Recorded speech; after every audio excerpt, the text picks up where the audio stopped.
let's move on to 5 headlines.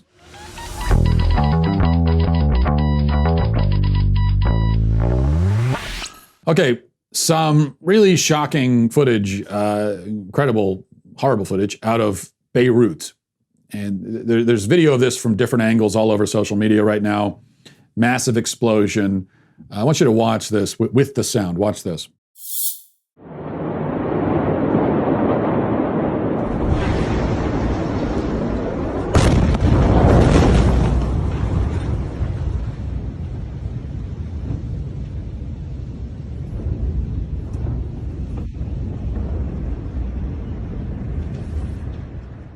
Yeah, from what I'm being told, or not what I'm being told, like I have special sources. From what I've read, they're right now trying to blame that on a fireworks factory explosion or something. I've never seen a fireworks factory explode. I confess I'm a little skeptical that it would look like that.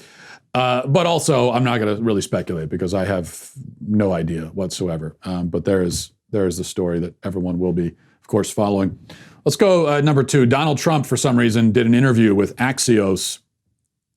Maybe the O is silent. I don't know. Axios, something. I don't know how to pronounce it. But so he was on HBO giving an interview.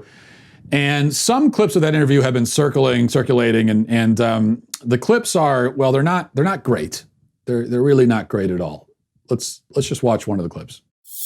John Lewis is lying in state in the US Capitol. How do you think history will remember John Lewis? I don't know. I really don't know. I don't know. I don't know John Lewis.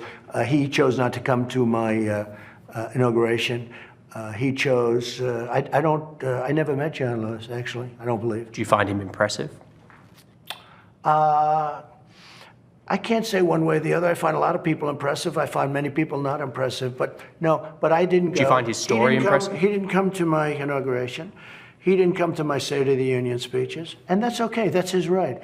And again, nobody has done more for black Americans than I have. I understand. He should have come. I think he made a big mistake. But taking your relationship with him out of it, do you find his story impressive, what he's done for this country? He was a person that devoted a lot of energy and a lot of heart to civil rights, but there were many others also. There's a petition to rename the Edmund Pettus Bridge in Selma, Alabama as the John Lewis Bridge. Would you support that idea? I would have no objection to it if they'd like to do it. Yeah, that's a good idea. Would have no objection to it whatsoever. Okay. And that actually is not at all the worst bit of the interview, but it is the shortest clip I could find, so that's why I decided to play it. That's how I make editorial decisions. It's all about efficiency. So listen, here's all I'm going to say, okay? Just some unsolicited advice that won't be heeded and won't matter, so I'm just offering it up to the universe, okay? I'm shouting it out into the ether for no reason. Trump should take one of 2 paths here. Either stop doing media, stop doing interviews, the Biden approach, or do them, but come in prepared with a plan and be on the ball, ready to answer basic questions. I think either of those approaches will be fine. I have no preference. Either one, I take either one. But doing the interviews and having no plan and just stammering around the questions, evading them in the clunkiest possible way, constantly bringing everything back to your own personal gripes, that is the worst of all worlds. That is literally the worst possible way to approach this particular facet of campaigning. And I find it endlessly frustrating. And anyone like me who really doesn't want Democrats to win in 2020 should also be frustrated by this and should be voicing their frustrations. Because it is, I think, in part because of all the yes men around Donald Trump and of all of his fans who just will never criticize him. It's in part because of them that he thinks that he can just waltz his way into an interview with a talented interviewer, which this guy was, and sit down with no preparation and just wing it and say, yeah, bring it, and he's going to come off well. That's what he thinks about himself. It's not true. Most people don't have the talent to do that. Maybe some people do. Trump is not one of those some people. He's not. He needs to be prepared or he's going to get chewed up and spit out, which is what happened here. And also, by the way, I've seen some reactions on social media from Trump people, trying to pretend this was like an unfair interview and these were gotcha questions. No, they weren't. I mean, I'm quite certain that this reporter hates Donald Trump's guts. So what? The questions he asked were actually perfectly fair and reasonable. They weren't gotcha questions. If a question like, what do you think of John Lewis? If that's a gotcha question for you, then again, you're too incompetent to be doing interviews at all. That's a really easy question to answer. Oh, he's a civil rights icon, a real hero. Sorry to see you. Sorry, I was very sad at his passing. That's it. That's all you have to say. And then when they come back with, oh, but you guys were at odds. You didn't come to your inauguration. I mean, it seems like, oh, that's fine. That's fine. He has every right to do that, but that doesn't change the fact that he was a heroic man, and I have great respect for him and his family. There you go. That's all you have to say. And the thing is, before you try to say, well, Trump didn't want to pander. He's going to shoot from the hip and he's not pandering. Not true. He got around to saying that, right? But it's just before he got there, he stammered around for a minute and a half and kept saying over and over again, like a sixth grader with his feelings hurt, he didn't come to my inauguration. Just cut that crap out and get right to the answer. Or don't do the interviews. Be like Biden, hide in the basement. All right, let's go to number 3. Jonathan Isaac of the Orlando Magic was the first player to stand for the anthem before a game, and this is literally taking a heroic stand here. You got to think about what that involves. He's the first guy in the entire NBA, to include coaches and everybody, actually standing to show his respect for the flag. And then Isaac, shortly after, blew out his ACL and was, of course, done for the year. The left, wonderful people that they are, have been gloating about this, including an ESPN host, Dan Le Batard, who posted a poll online asking whether the injury was funny. And now Le Batard has apologized and claimed that he wasn't claiming it was funny. He was just asking whether other people think it was funny. Sure. So Le Batard, to be clear, is white, and Isaac is black. So this is a white man laughing over a black man's injury because the black man doesn't agree with his politics. That's what's happening there. But the thing I really wanted to home in on here is the line of questioning that Isaac endured after the first game where he stood for the anthem and didn't wear the Black Lives Matter t-shirt. Listen to this. This is the question he was asked at a post-game press conference. So you didn't kneel during the anthem, but you also didn't wear a Black Lives Matter shirt. Do you believe that Black Lives matter? Absolutely. I believe that Black Lives Matter. A lot went into my decision, and part of it is, first off, is my thought that, kneeling or wearing a Black Lives Matter t-shirt don't go hand in hand with supporting Black lives. And so I felt like, just me personally, and what it is that I believe in, standing on the stance that I do believe that Black Lives Matter, but I just felt like it was a decision that I had to make, and I didn't feel like putting that shirt on and kneeling went hand in hand with supporting Black lives, or that it made me support Black lives or not. I believe that for myself, my life has been supported through the gospel of Jesus Christ, and that everyone is made in the image of God, and that we all fall short of God's glory. Do you believe that Black Lives Matter? That was the act. This is a black man you're talking to. That would be a dumb enough question if it was a white. It would be exceedingly dumb to ask a white athlete that if he stood for the national anthem. Oh, does standing for the national anthem mean that you hate black people and think their lives don't matter? Exceedingly dumb to ask a white person. You're asking a black guy. So you're asking him, are you standing for the national anthem because you think your own life doesn't matter? What? Talk about a non sequitur. Are you really asking me that, you moron? I mean, this will be my response. Of course, this player is much nicer and more gracious than me, Jonathan Isaac, so he answers the question without indicating how incredibly stupid it is. Good for him there, very patient man. But just, they actually asked a black man whether he thinks Black Lives Matter. All right, number 4.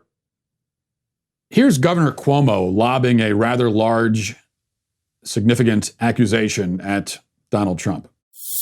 This was a colossal blunder, how COVID was handled by this federal government. Colossal blunder.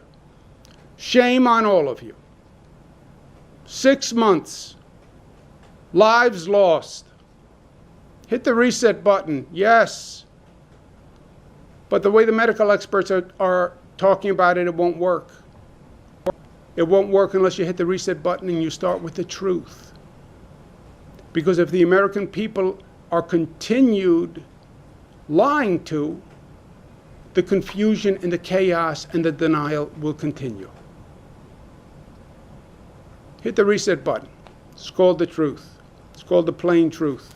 The American people are smart. If the president actually tells them the truth and says, I made a mistake, he's not going to be telling them anything they don't know. Every American knows he made a mistake. Every American knows this was the worst government blunder in modern history. Worst governmental blunder in modern history.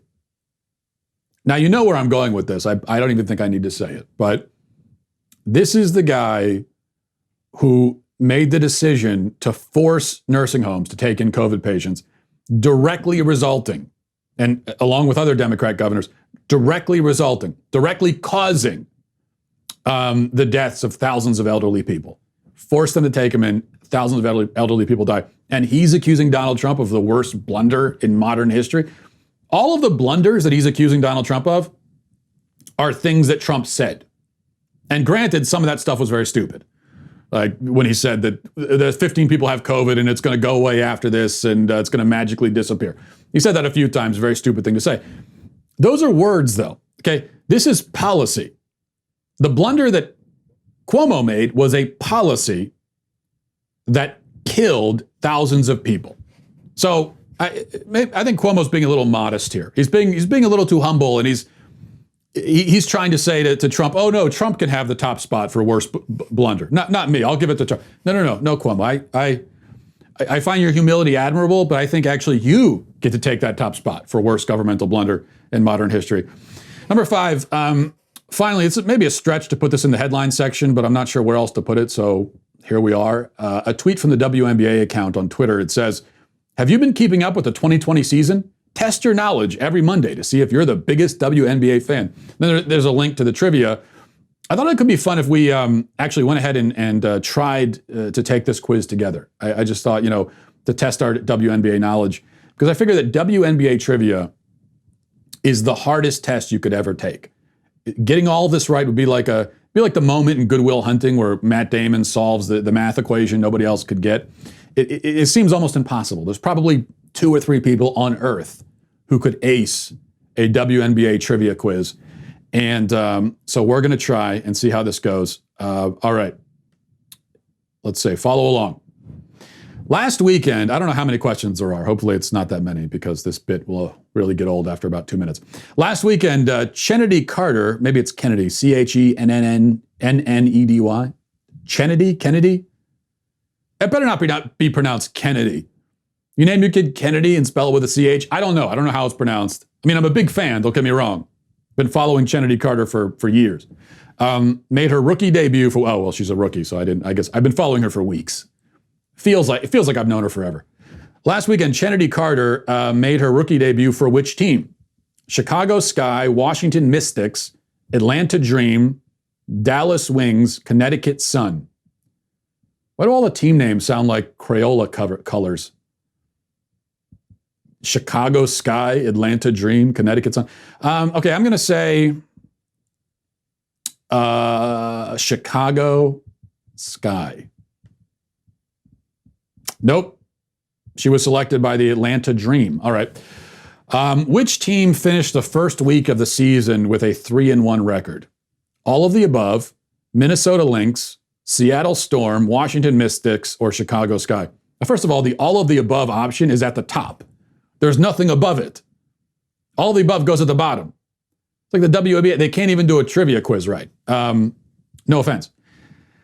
But usually when you're doing a quiz and there's an all of the above, I say from experience as a student who took many quizzes without ever really knowing the answers to anything because I never studied or did my homework. Usually when there's an all of the above option and there isn't one in every question, you go with all of the above. So I'll say all of the above.